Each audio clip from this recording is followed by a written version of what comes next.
네, 우리 옆 사람과 인사하겠습니다. 주님의 이름으로 사랑합니다. 네, 주님의 이름으로 사랑합니다. 오늘은요, 하나님을 보여주는 삶, 하나님을 보여주는 삶이라는 제목으로 같이 말씀을 나눌 텐데, 그게 여기 8절에 나와 있는 예표의 사람들이다라는 것은, 하나님을 그 뜻을 이루고자 보여주는 그런 사인과 같은 자들이 바로 우리들이기 때문에 결국 우리가 하나님의 살아계심을 보여주는 삶이 필요하다라고 할 수가 있습니다. 이 스가랴는요, 여러분들이 설교를 많이 들어보신 적이 없을 겁니다. 설교하는 저도 너무 어려워서 30분도 일찍 일어나고 있습니다. 그래서 새벽에 일찍 일어나서 더 준비하게 되어지고, 그리고요, 이 스가랴는요, 아주 쉽게 말씀드리면 하나님의 다스림을 받는 삶을 살아가야 된다라고 말씀해주고 있습니다. 하나님의 이 다스림이 핵심이라고 볼 수가 있습니다. 저희 예찬이가요, 그 총을 너무 좋아합니다. 그런데 문제는 뭐냐면 그 총을 가지고 사람을 쏘기 때문에 저희 집에서는 이 총이 금지입니다. 지난주 토요일이었거든요.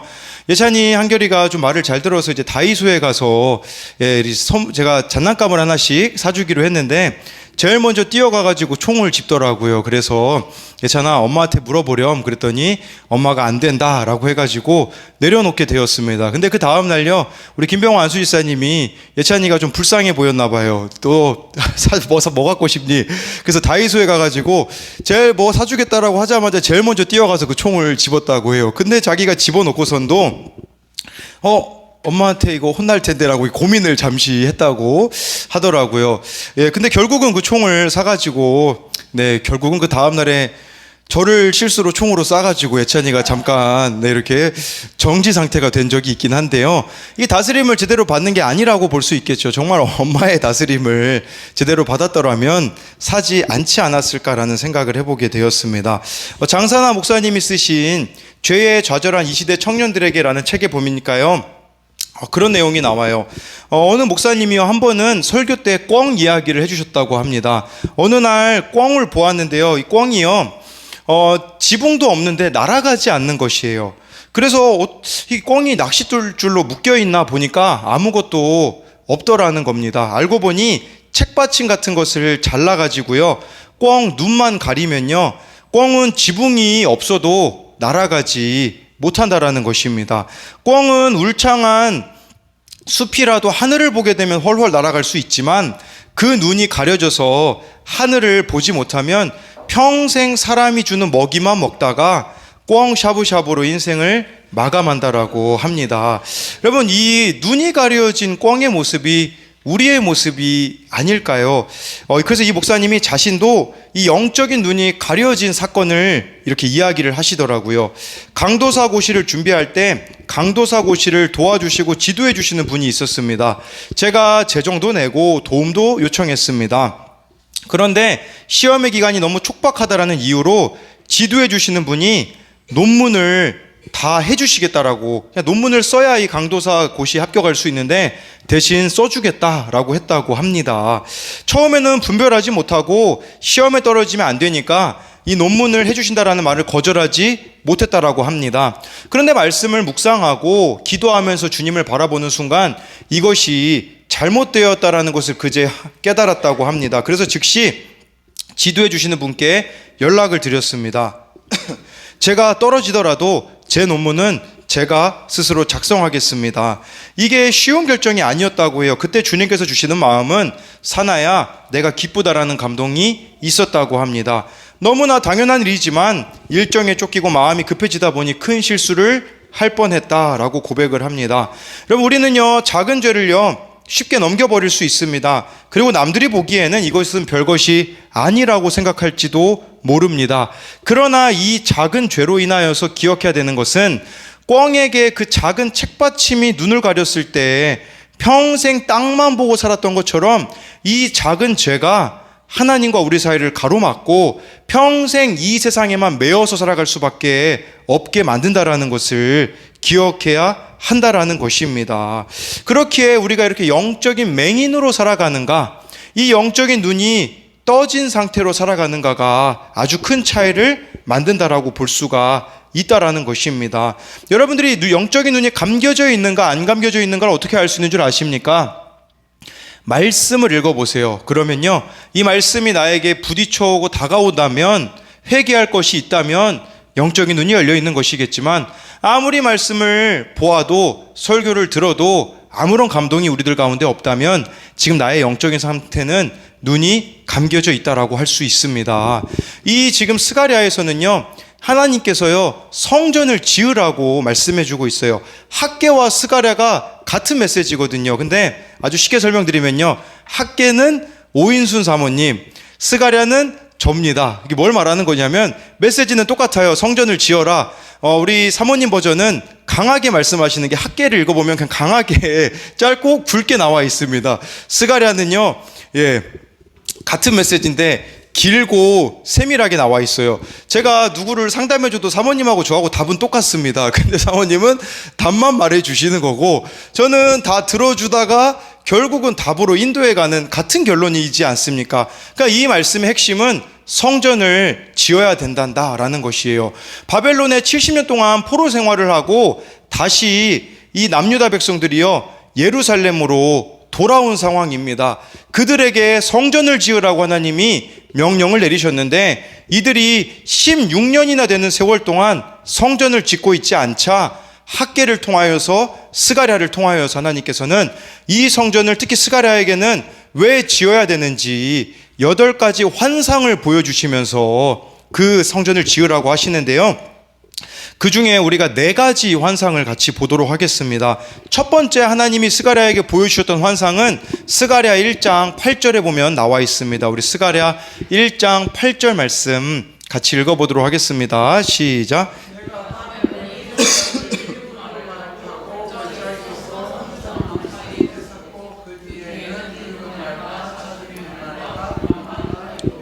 네, 이 말씀 보니까요, 첫 번째 환상은요, 밤에 한 사람이 붉은 말을 타고 있고요, 그리고 골짜기 속 화석류 나무 사이에 서 있었다라고 말씀해주고 있습니다. 첫 번째로, 밤이라는 것은요, 이 지금 귀환한 남유다 백성들이 처한 상황을 보여주는 겁니다. 밤처럼 캄캄하고 어두운 그들의 현실을 보여주고 있다라는 것입니다. 이 화석류 나무를 제가 찾아보니까요, 푸른 관목으로 약 2m 정도 자란다고 합니다. 그리고요, 이 유대교 전통에 의하면요, 이걸 가지고 여러분 장막절이라고 있지 않습니까? 그때 이 나무를 사용했다라고 합니다. 그리고요, 이 화석류 나무는요, 유대인들에게 성공을 상징했다고 합니다. 그래서요, 지금도요, 유대인들이요, 누가 상가를 개업하잖아요. 우리가 꽃 같은 거 갖다 주지 않습니까? 이 화석류 나무를 가져다 준다고 합니다. 그리고요, 유대인들이 꿈에서, 우리나라 사람들은 꿈에 돼지를 보면 로또를 사지 않습니까? 근데 유대인들은 꿈속에서 이 식물을 보면 복권을 산다라고 하더라고요. 그러니 이 화석류 나무는 회복의 상징이고요, 정말 이 푸른, 변함없는 이 푸른 것의 또 상징일 수 있는데요. 근데요, 제가 이걸 또 찾아보니까요, 이 나무는 상처를 입을수록 좋은 향기를 내는 것으로 알려져 있다라고 합니다. 근데 이 화석류 나무가 어디에 있습니까? 골짜기 속 화석류 나무라고 말씀해 주고 있다라는 것은요, 골짜기 속에 있었다라는 것을 주목해야 합니다. 골짜기라는 것은 깊은 곳에 있었다라는 뜻이 아니겠습니까?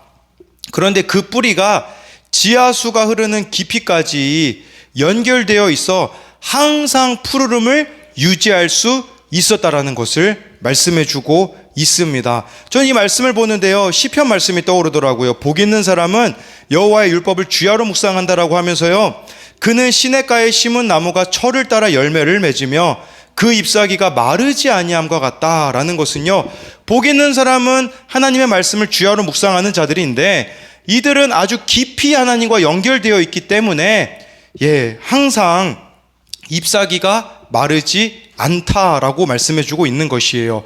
이 말씀의 의미는 지금이라도 하나님과 깊이 우리가 연결될 수 있다면 회복될 수 있다라고 말씀해주고 있는 것입니다. 우리 청년이 이렇게 나눔해준 내용인데요, 하나님이 나를 구원하려고 하신 사건은 무엇입니까? 이 청년이 나눠줬는데요, 엄마인 듯하다. 지은 언니가 양육 때 요즘 가장 행복한 시간이 언제냐고 물으셨다. 나는 학교가 끝나고 집에 가면 엄마랑 저녁을 먹는데 그 시간이 참 감사하고 행복하다고 말했었다. 엄마와 저녁을 먹으며 나의 조교 생활과 교회 생활, 엄마의 생활, 일상 얘기를 나누는 건 중학생 때 이후로 정말 몇 년 만이기 때문이다. 옛날에는 그 시간이 나에게는 너무나 힘든 시간이었다. 엄마의 이상한 말들과 행동들을 보고 듣는 시간이었기 때문이다. 밥을 남긴다거나 나의 지극히 평범한 행동 하나라도 꼬투리가 잡히면 엄마의 증상들이 더욱더 심해지기에 나는 그 시간과 그때의 날들이 감옥에 갇혀 사는 것과 다름이 없었던 것 같다. 범죄자가 교도관이 24시간 함께 범죄자와 교도관이 생활하는 느낌이었다. 더 괴로운 것은 엄마의 증상은 내가 절대로 바꿀 수 없었다.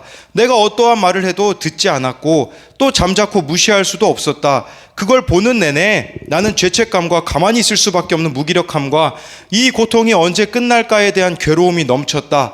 학교 가는 지하철에서 엄마가 심한 증상을 보일 때, 남들이 엄마를 욕할 때 언제 어디서나 문득 죽고 싶다는 생각을 여러 번 했었다. 나 혼자가 아닌 엄마와 함께 죽고 싶었다. 내 고통뿐만이 아니라 엄마의 고통도 없애주고 싶었다. 나 혼자 죽으면 엄마의 고통은 이루 말할 수 없을 테니까. 그럼 아마 나는 지옥을 가겠지만 엄마는 타살이니 천국에 갈 가능성도 있지 않을까 하는 이상한 생각도 했었다. 하지만 그것은 주님이 나를 구원하시기 위해 내린 고난이라는 것을 깨닫지 못했기 때문이다. 주님이 나를 버리셨고 이것을 해결해 주시지 않는다고 생각했기 때문이다. 또한 내가 올바르게 서지도 않으면서 복을 바라고 해결을 바랬기 때문이다. 이제는 엄마와 나를 구원하시기 위해 허락하신 고난이라는 것을 나는 뼈저리게 깨닫는 중이다. 그래서 더더욱 나와 엄마를 구원하시려는 간절한 주님의 마음과 사랑이 정말 많이 느껴진다라고 이렇게 고백을 해준 내용을 이번 주 나눔에서 보게 되었습니다. 이게 골짜기 속 화석류 나무에 있는 것과 같은 상황이 아니겠습니까? 정말 이 고난이 언제 끝날지 모르는 것과 같은 그 상황 가운데 있었을 때에 하나님을 붙잡았을 때에 그 사건과 그 고난을 대하는 태도가 다르게 되어질 수 있음을 우리들에게 보여주는 그런 간증이라고 할 수가 있다라는 것입니다. 두 번째로요, 이 스가랴가 본 환상은 스가랴 1장 18절 19절에 보면 나와 있습니다. 스가랴 1장 18절 19절을 같이 보도록 하겠습니다. 시작.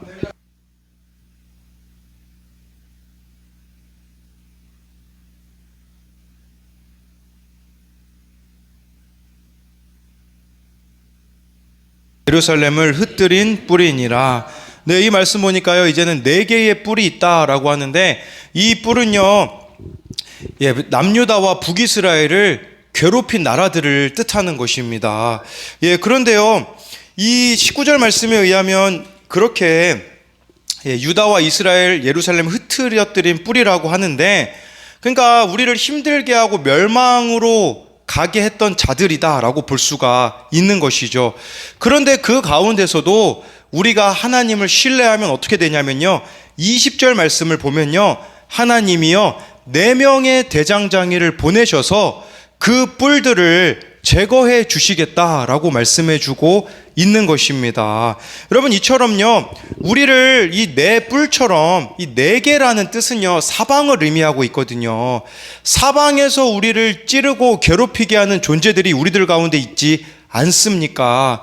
그랬을 때 여러분들이 하나님께 나아가게 되어지면 하나님은 사방에서 여러분들을 도우시겠다라고 말씀해 주고 있는 것이에요. 지난주 화요일 큐티 묵상간증에 최고의 부모님이라는 제목의 묵상간증이 있지 않았습니까? 아니, 이게 어떻게 최고의 부모님인가 라는 생각이 들 정도로요, 요약하자면 부모님이 돈 문제로 많이 다투셨다고 해요. 돈만 있으면 우리 집은 행복할 거다, 돈이 우상이 되었다고 하는데, 우울증을 심하게 앓고 계신 어머니는요, 술만 드시면 살림을 부수고 소주병으로 아버지의 얼굴을 때려 피를 흘리게 하실 때는 이분이 할 수 있는 게 아무것도 없었다고 해요. 어느 날은요, 어머니가 안방문을 걸어 잠그고 침대에 불을 지르셨다고 해요. 빨리 망치로 문을 부수고 들어가서 진화해서 어머니가 다친 곳은 없었지만 마음속으로 이렇게 생각했다고 해요. 빨리 부모님을 이혼시키고 혼자 살아야겠다라고 하며 마음으로 어머니를 살인했다라고 하잖아요.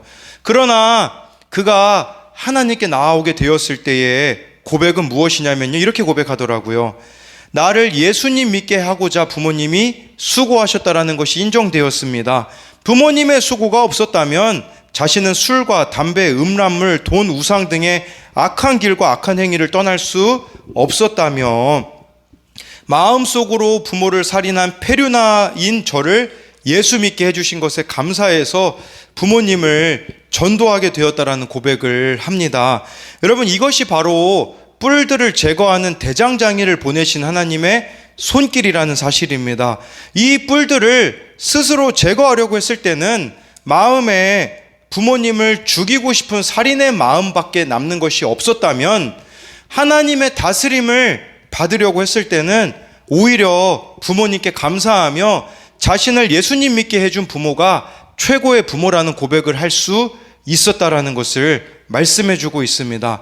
언제까지 우리는 내 뿔과 같은, 이 내 뿔이 사탄이 될 수도 있겠지만 더 가까이는 여러분들이 힘들게 하는 사람들이라고 할 수 있습니다.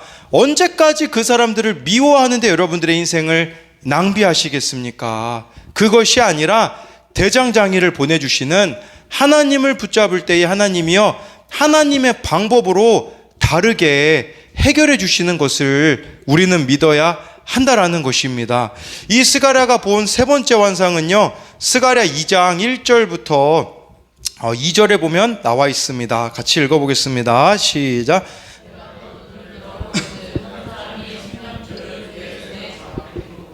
내가 어디로 가느냐 물은즉 그가 내게 대답하되 예루살렘을 측량하여 그 너비와 길이를 보고자 하노라 하고 말할 때에 라고 말씀해 주고 있습니다. 세 번째는요, 예루살렘을 측량하는 환상을 스가랴에게 보여주십니다. 구체적으로는 이 예루살렘 성전을 지금, 예루살렘 성전은 아니죠. 이때 지어진 성전은 스룹바벨 성전이라고 합니다. 첫 번째 성전은 솔로몬 성전, 두 번째 성전은 스룹바벨 성전인데, 두 번째 짓는 그 성전을 하나님이 미리 측량하시는 이 환상을 보여주시는 거예요. 저는 이 말씀이 그런 의미로 다가오더라고요. 이들이 16년 동안이나 하나님이 성전 지으라고 했는데 안 짓고 있었거든요. 근데 이 측량하시는 모습을 보여준다라는 것은 충분히 성전을 지을 수 있다라는 뜻입니다. 핑계대지 말라는 거예요. 이들은 무슨 핑계를 대고 있었을까요? 4절에 보면 나와 있습니다. 우리 4절 말씀 같이 보겠습니다. 시작.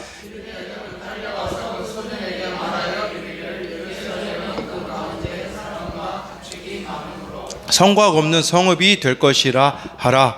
뭐라고 핑계를 대고 있냐 보면요, 성벽이 없기 때문에, 우리가 지금 예루살렘에 성벽이 없는데 성전 지어봤자 어떤 적들이 쳐들어와서 무너뜨리면 끝이기 때문에 우리는 못 짓습니다 라고 핑계를 대고 있었다라는 것을 말씀해 주고 있습니다. 여러분, 이걸 기억하셔야 돼요. 진짜 내가 원하지 않는 일은 우리가 얼마나 많은 핑계를 댑니까? 내가 진짜 원하는 일은요, 환경과 상황을 바꾸어서라도 그 일을 이루고자 하는 것이 우리의 모습이 아니겠습니까? 어제 이 말씀을 가지고 어느 모임에서 나눴는데요, 그런 질문을 제가 던졌어요.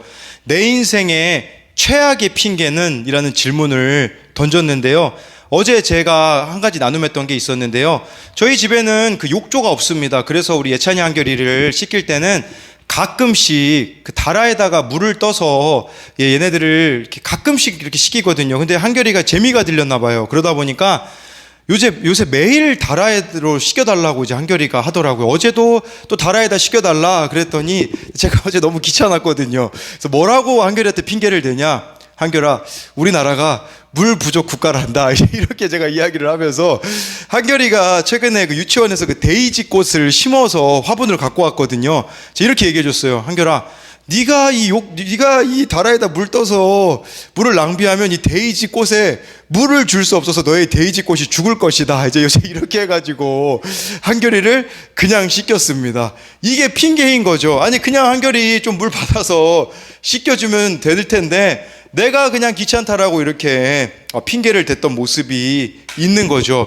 지금 이 말씀에 나와 있는 남유다 백성들도요, 저희 성전 못 짓습니다, 성벽 없어서 못 짓습니다 라고 하자 하나님이 뭐라고 말씀하시냐면 4절 말씀에 성벽이 없어도 될 정도로 많은 사람들과 가축들을 내가 너희들에게 허락해 주겠다라고 말씀하시며 5절 말씀 보잖아요. 내가 불로 둘러싼 성곽이 되어 주겠다라고 말씀해 주고 있어요. 성벽 때문에 이 성전 못 짓는다는 소리 하지 말아라. 내가 지켜주겠다라고 말씀해 주고 있습니다. 우리는요, 내가 원하는 일이 이루어져야 하나님의 일을 할 수 있다라고 생각을 해요. 근데요, 반대라는 것이에요. 여러분들이 하나님의 일을 하면요, 하나님이 여러분들의 일을 책임져 주신다라고 말씀해 주고 있다라는 거죠. 어느 전도사님의 설교를 들으니까 옛날에 윤석전 목사님이, 연세중학교 윤석전 목사님이요, 그런 이야기를 하신 적이 있대요.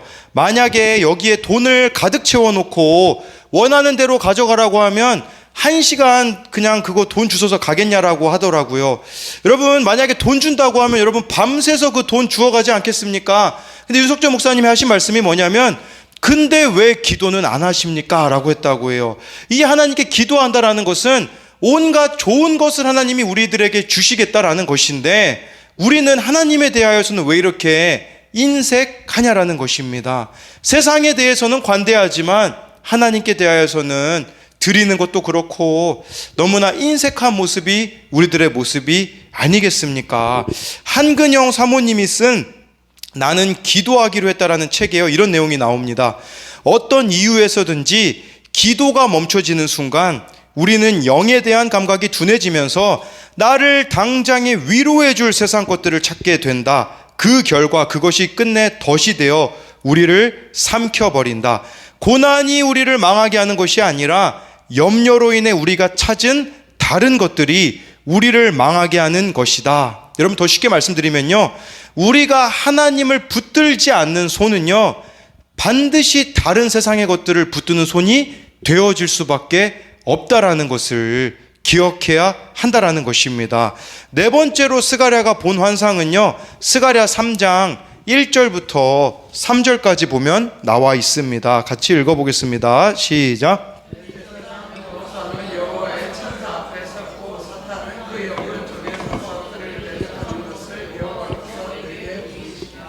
여호와께서 사탄에게 이르시되, 사탄아, 여호와께서 너를 책망하노라. 예루살렘을 택한 여호와께서 너를 책망하노라. 이는 불에서 꺼낸 그슬린 나무가 아니냐 하실 때에 여호수아가 더러운 옷을 입고 천사 앞에 서 있는지라. 네, 이 말씀 보면요, 대제사장 여호수아의 이 모습을 환상으로 보여주십니다. 물론 이 모습이 남유다 백성을 대표하는 자의 모습이다라고 할 수도 있고요. 대제사장 여호수아는요, 그때 귀환한 사람 중에 한 명이었습니다. 스룹바벨은 정치적 지도자, 또 이 여호수아 같은 경우는 그 당시에 영적 지도자였었다라고 할 수 있습니다. 환상을 보여주시는데 그 내용이 여기 보니까요, 사탄이 대적하고 있습니다. 이 여호수아를요. 또 3절 말씀해 보면요, 이 대제사장 여호수아는요, 더러운 옷을 입고 있었다라고 말씀해 주고 있으며, 2절 말씀해 봅니까요, 그의 상태는 불에서 꺼낸 그슬린 나무라고 말씀해 주고 있습니다.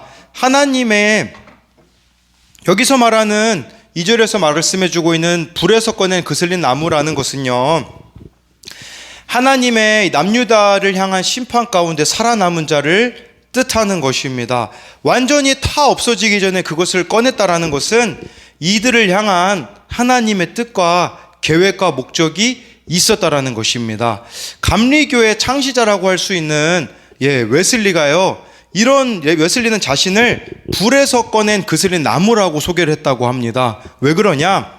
6살 때 집에서 화재가 나서 지붕이 내려앉는 중에 이웃의 도움으로 간신히 구출되었다고 합니다. 그래서 웨슬리는요, 그때부터 자기를 소개할 때 불에서 꺼낸 그슬린 나무라고 소개했다라고 합니다. 우리에게는 이런 의미가 될 수 있어요. 어떤 심판과 같은 사건 속에서도, 내가 멸망당하는 것과 같은 그 상황 속에서도 여전히 하나님은 우리를 향한 계획과 뜻을 가지고 계시다라는 겁니다. 4절 말씀에 보면요, 이 더러운 옷을 입은 대제사장에게 하나님이요, 아름다운 옷을 입혀 주십니다. 그러면서요, 7절 말씀에요, 이렇게 얘기하세요. 내 도를 행하며 하나님의 길로 걸어가라. 그리고요, 여기 나와 있듯이 내 규례를 지키면, 말씀에 순종하는 대로 순종하며 살아가게 되어지면요, 모든 것을 하나님께서 다 회복시켜 주시고, 7절의 핵심은요, 내가 또 너로 여기 서 있는 자들 가운데서 왕래하게 하리라 라는 것은, 여기 서 있는 자들은 천사들을 뜻하는 거거든요. 천사들이 왕래하는, 더 쉽게 말씀드리면 하나님과의 끊어지지 않는 친밀함 속에 늘 살아갈 수 있게 되어질 것이다 라고 말씀해 주고 있는 것입니다. 여러분, 이게 회복이에요. 뭐 내가 성공하고 원하는 일이 이루어지는 것이 회복이 아니라, 여러분, 우리가 부흥이라는 말을 쓸 때에 교회들이 사람들의 숫자가 많아지는 것을 부흥이라고 말하는데요, 진정한 부흥은요, 회복되는 겁니다. 무엇이 회복되어지는 것이냐? 하나님과의 나와의 이 친밀함이 회복되어지는 것을 말씀해 주는 것이에요. 이렇게 하나님과의 그 친밀함이 회복된 자들을 하나님은 뭐라고 말씀하시냐면요, 8절 말씀을 같이 보도록 하겠습니다. 시작.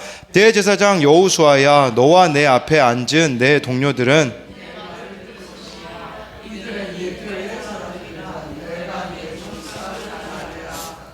네, 여호수아와 내 앞에 앉은 내 동료들, 그러니까 여호수아와 함께하는 사람들이 있지 않았습니까? 그들을 하나님은 예표의 사람들이다 라고 말씀해 주고 있어요. 이것은 그들의 삶이 하나님의 살아계심을 나타내는 증인이 되라 라는 의미라고 볼 수가 있습니다. 여러분, 물론 이들이 바벨론에 70년간 포로 생활하다가 예루살렘으로 돌아온 게 기적이지 않습니까? 근데 제가 보니까요, 기적으로는 사람이 바뀌지 않습니다. 문제가 있을 때 하나님을 그렇게 찾다가요, 문제가 해결되잖아요. 하나님께 등 돌리며 떠나는 사람이 얼마나 많은지 우리 다 알고 있지 않습니까? 기적이 사람을 바꾸는 게 아니거든요. 무엇이 사람을 바꿉니까? 여러분, 여기에 있는 이 여호수아의 동료들은요, 아까 말씀에 여호수아가 더러운 옷을 입다가 아름다운 옷으로 갈아입은 것을 알았을 것입니다. 그런 의미로 보자면요, 하나님의 살아계심을 나타내는 것은 내가 얼마나 더러운 옷을 입었던 죄인이었는지를 고백하는 겁니다. 더 쉽게 말씀드리면, 내가 하나님 앞에 죄인됨을 늘 고백하며 살아가는 자들이 하나님의 살아계심을 보여주는 자들이다라고 할 수가 있습니다. 그렇게 내가 나의 죄인됨을 고백하면요, 어떤 일이 벌어지겠습니까? 10절 말씀 같이 보겠습니다. 시작.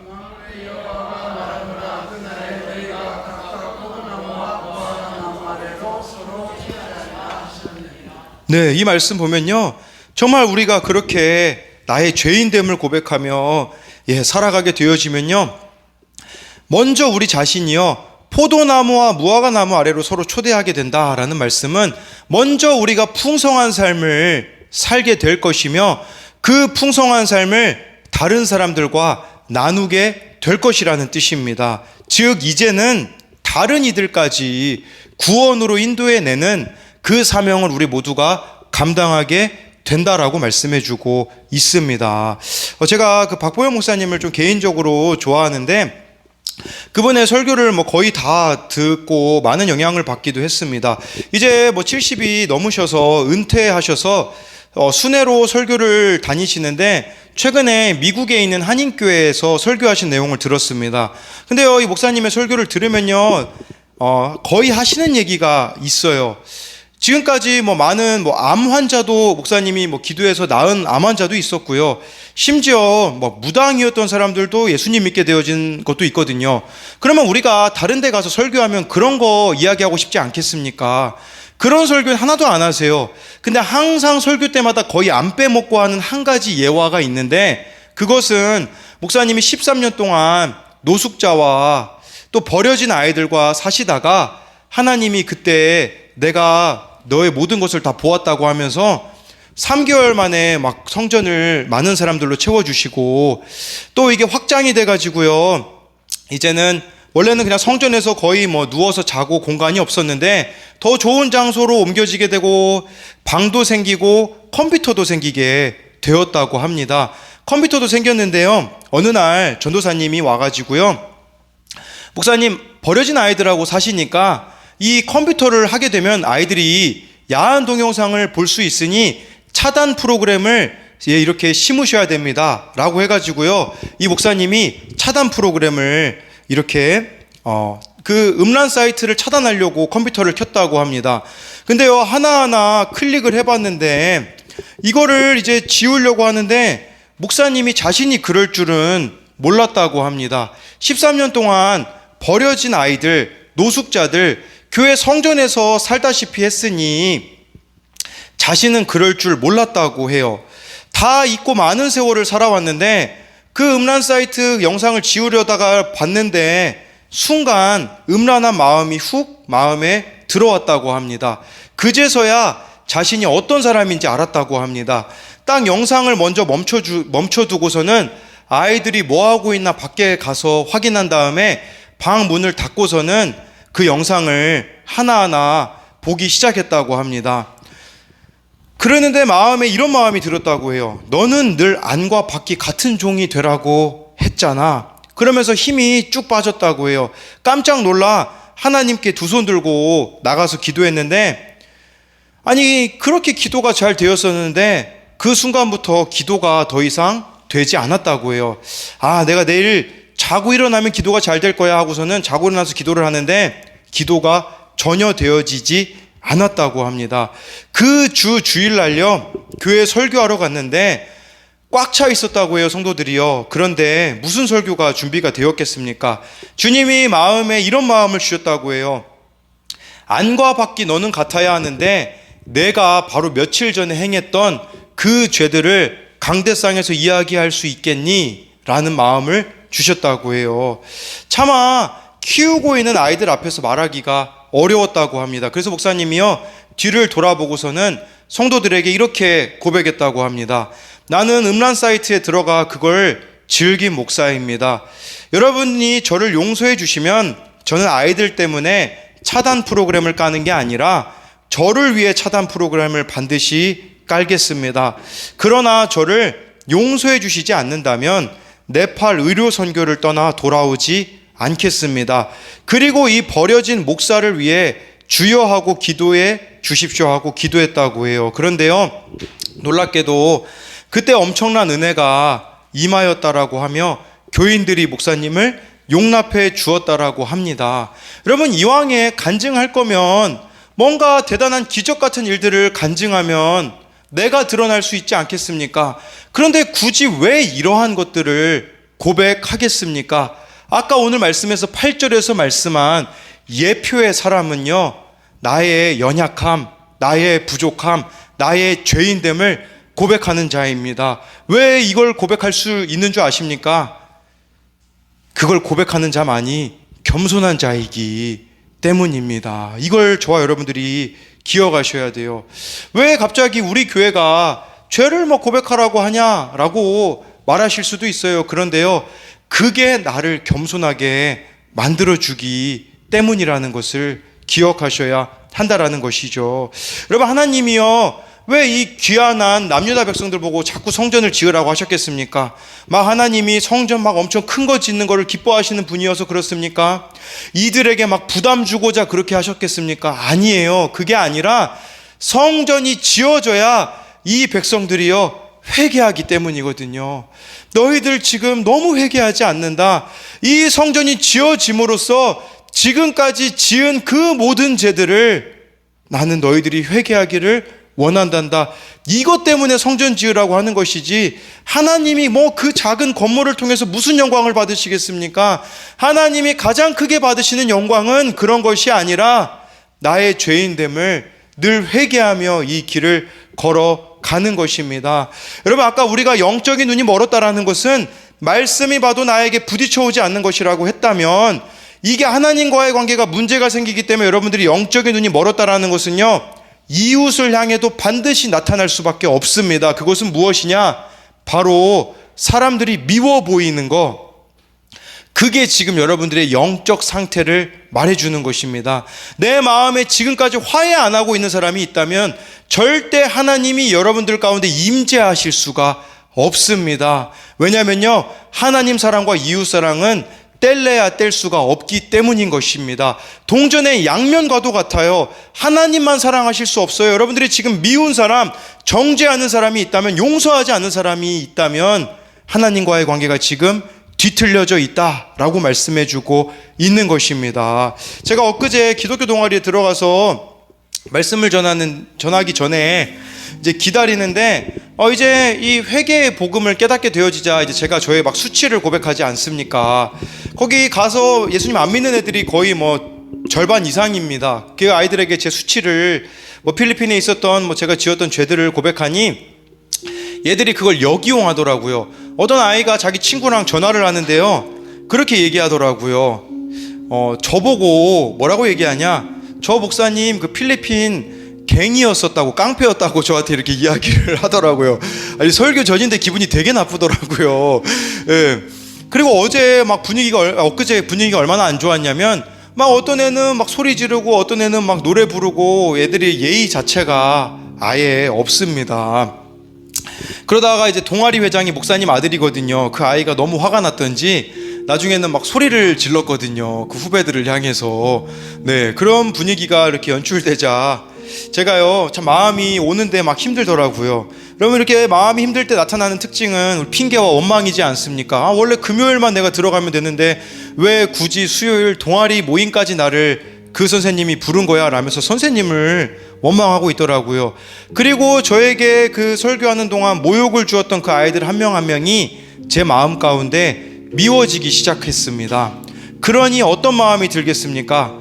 내가 설교하러 다시 가고 싶지 않다라는 마음이 솔직히 들더라고요.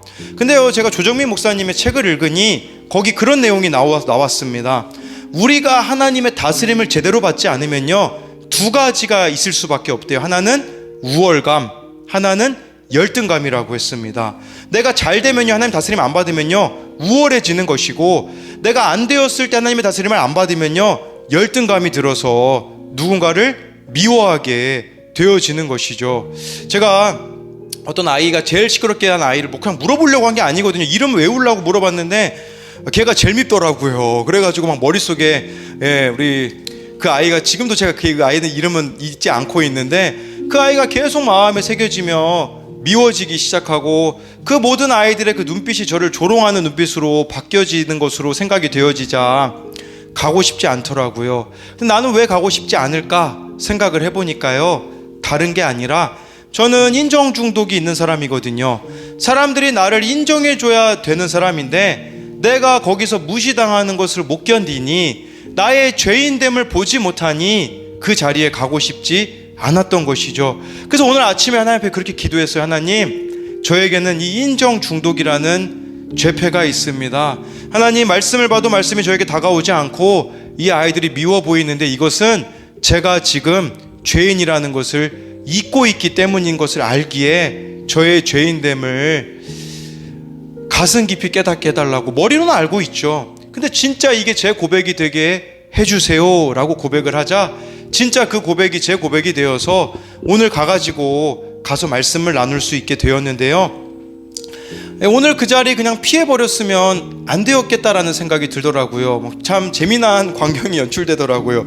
이 기도 모임이었는데 어떤 믿는 아이가 자기 친구도 전도하고 싶었나 봐요. 막 강제로 끌고 와가지고 막 기도 모임에 앉혔는데 그 아이가 막 몸부림치면서 저 다른 종교예요, 가게 해주세요, 막 그런 아이도 있게 되어지고, 그리고 신기한 건 뭐냐면 그 동아리 모임에 오는 아이들이 고등학교 1학년 전체 날라리들만 다 모여 있거든요. 근데 그 아이들이 금요 기도 모임은요 자율적이지 않습니까? 근데 이 아이들이요 모임 시작하기 전에 카톡방에 오늘도 모임 하나요? 라고 묻고서는 수요일날 왔던 제 말을 하나도 안 듣던 그 아이들이 그 자리에 다 앉아 있더라고요. 그 모습 보면서 나의 문제였었구나. 이 아이들이 미워 보이는 것은 나의 문제였었는데 내가 죄인됨을 깨닫지 못함이었었는데 나는 그냥 이 아이들을 미워하기만 하였구나라는 것이 깨닫게 되어졌습니다. 여러분, 하나님의 살아계심을 보여주는 가장 확실한 증거는요 나의 죄인됨을 깨닫는 겁니다. 사도 바울이 그런 고백을 하지 않습니까? 죄인 중에 괴수라라고 그가 고백하였던 그 고백처럼 우리도 이 죄인됨을 고백하며 나아갈 때요, 모든 큐티 말씀이 나의 말씀이 되어질 것이며, 모든 사람을요 정죄와 판단의 대상이 아니라 사랑의 대상으로 바라보게 되어지는 일들이 일어나야 하는데, 지금 그것이 되어지고 있지 않다면, 말씀이 깨달아지지 않고 부딪혀 오지 않는다면, 여전히 화해가 이루어지지 않고 미워하는 대상이 있다면, 여러분 지금 우리는 영적 맹인이라는 것을 기억하며 지금 주님 앞에 회개하며 하나님의 다스림을 받으며 새롭게 되어지는 저와 여러분들이 되기를 소망합니다.